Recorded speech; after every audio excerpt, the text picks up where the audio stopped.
ఈ స్థాయిలోకి ఇప్పటికే సంవత్సరం కాలంలోనే వచ్చింది. గ్రామాలలో మొట్టమొదట కనపడేది ఏమిటి? ఈ స్థాయి నుంచి పిల్లోళ్ళు మొదలు పెడతారు. ఈ స్థాయి నుంచి పిల్లోళ్ళు మొదలు పెడతారు. చంద్రబాబు నాయుడుని ప్రశ్నించడం, చంద్రబాబు నాయుడు గారి కార్యకర్తలను ప్రశ్నించడం, చంద్రబాబు గారి నాయకులను ప్రశ్నించడం, ఈ స్థాయి నుంచి చిన్నపిల్లలు సైతం మొదలు పెడతారు. నా 15,000 సంగతి ఏమిటి అని ఈ స్థాయి నుంచి పిల్లలు మొదలు పెడతారు. ఎన్నికలప్పుడు ఏమని చెప్పాడు? ఇంటింటికి పోయాడు, ఇంటింటికి కరపత్రాలు పంచినారు, ఇంటింటికి బాండ్లు అన్నాడు, ఇంటింటికి పోయి ఏం చెప్పినాడు? ఇంట్లో చిన్నపిల్లలు, మీ ఇదే పాలకొల్లు నుంచి వచ్చిన కార్పొరేటర్లకు అయితే ఇంకా బాగా చక్కగా తెలుసు. ఆ మంత్రి రామానాయుడు అనే ఆ మంత్రి, ఆయన మాట్లాడిన మాటలు వైరల్ అవుతూ ఉంటాయి. ఇప్పుడు ఈ రోజుకి కూడా సోషల్ మీడియాలో ఆయన మాట్లాడిన వీడియో టేపు. ఆయన ఏమన్నాడు? ఇంటింటికి ఆయన పోతాడు, ఆయనతో పాటు కార్యకర్తలు అందరినీ పంపించాడు. అక్కడ పోయినేమంటాడు? చిన్నపిల్లలు కనపడితే నీకు 15,000, నీకు 15,000, నీకు 15,000. అదే ఇంట్లో నుంచి వాళ్ళ అమ్మ బయటకు వచ్చింది, పిల్లల అమ్మ, వాళ్ళ చిన్నమ్మ. వీళ్ళు బయటకు వస్తే వాళ్ళని చూడగానే, వాళ్ళని చూసిన వెంటనే నీకు 18,000, నీకు 18,000, నీకు 18,000 అంటాడు. సంతోషమా అని అంటాడు. మళ్ళా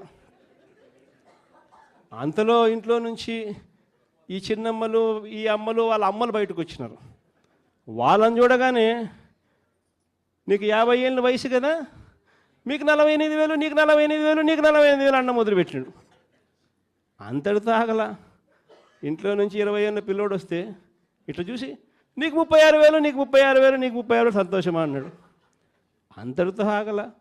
ఆ ఇంట్లో నుంచి ఒక రైతు బయటకు వచ్చినట్టు కండువా కప్పుకొని, రైతు అని చెప్పి ఎప్పుడైతే చూశాడో నీకు 26,000, నీకు 26,000, నీకు 26,000 అన్న మొదలుపెట్టాడు.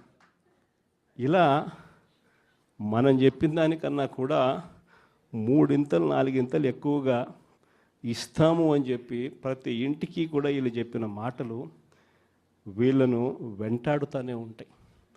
ఏ ఒక్కరింటికి వీళ్ళు వెళ్ళలేని పరిస్థితి రాష్ట్రంలో ఈరోజు నెలకొని ఉంది. ఒకవైపున ఇలాంటి రాజకీయ పరిస్థితులు ఒకవైపున ఉన్నాయి. మాట మీద నిలబడని రాజకీయ నాయకుడు ఈరోజు రాష్ట్రంలో ముఖ్యమంత్రి హోదాలో ఉన్నాడు. మాట ఇస్తే ఆ మాట తప్పడం కోసమే, ఆ మాట అంటే వెన్నుపోటు పొడవడమే అని చెప్పి డెఫినేషన్ ఇస్తూ రాజకీయాలు చేస్తూ ఉన్న వ్యక్తి ఈరోజు ముఖ్యమంత్రి స్థానంలో కూర్చొని ఉన్నాడు. మరోవైపు రాష్ట్రంలో ఏది కూడా పట్టించుకునే పరిస్థితి లేదు. ఈరోజు స్కూళ్ళన్నీ కూడా నిర్వీర్యమైపోయిన పరిస్థితి కనిపిస్తుంది. ఇంగ్లీష్ మీడియం బడులు గాలికి ఎగిరిపోయిన పరిస్థితులు. గోరుముద్ద అన్న పథకం ఈరోజు కనీసం తినడానికి ఇబ్బందికర పరిస్థితులు పిల్లలు ఉన్న పరిస్థితులు, ఈరోజు ఆ పథకం వెళ్ళిపోయిన పరిస్థితి. నాడు నేడు పనులు ఆగిపోయిన పరిస్థితులు.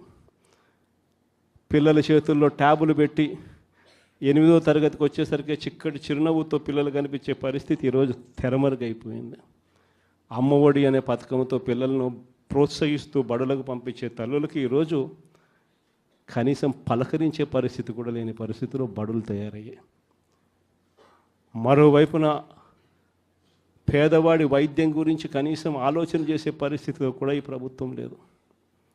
ఏ పేదవాడికైనా కూడా వైద్యం అవసరమైనప్పుడు ఆ పేదవాడికి ప్రభుత్వం తోడుగా ఉంది అన్న భరోసా ఇవ్వగలగడం ప్రభుత్వ కనీస బాధ్యత. అలాంటిది ఆరోగ్యశ్రీకి ప్రతి నెల కనీసం నెలకు 300 కోట్ల రూపాయలు ఖర్చు అవుతుంది. ఈ ప్రభుత్వం వచ్చి 12 నెలలు. ఆరోగ్యశ్రీ బిల్లులు ఇప్పటికే 3,600 కోట్లు దాటాయి. ఆరోగ్యశ్రీ బిల్లులు ఇవ్వడంలో ఆరోగ్య ఆసరా గురించి పట్టించుకునే పరిస్థితి లేదు. ఆరోగ్యశ్రీ బిల్లులు ఇవ్వక, ఆరోగ్య ఆసరా గురించి పట్టించుకోక, ఈరోజు ఏ పేదవాడైనా కూడా వైద్యం కోసం ఏదైనా హాస్పిటల్కి పోతే ఆ హాస్పిటల్లో ఈరోజు డాక్టర్లు పేదవాడికి వైద్యం అందించే పరిస్థితిలో లేరు. డబ్బులు కడితే